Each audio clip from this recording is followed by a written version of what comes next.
How to lock Instagram with password. In order to lock your Instagram with password, you have to open the settings first of all. On the settings page, scroll and open the privacy. Next to permissions, you have to tap on privacy again. And under privacy protections, tap on app lock. Here you have to use your privacy password.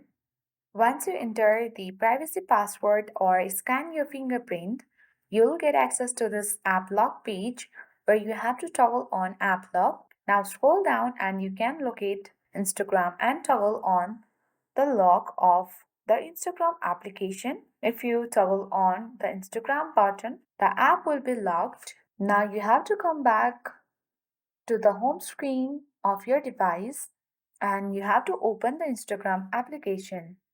Once you open, now again you have to enter the privacy password.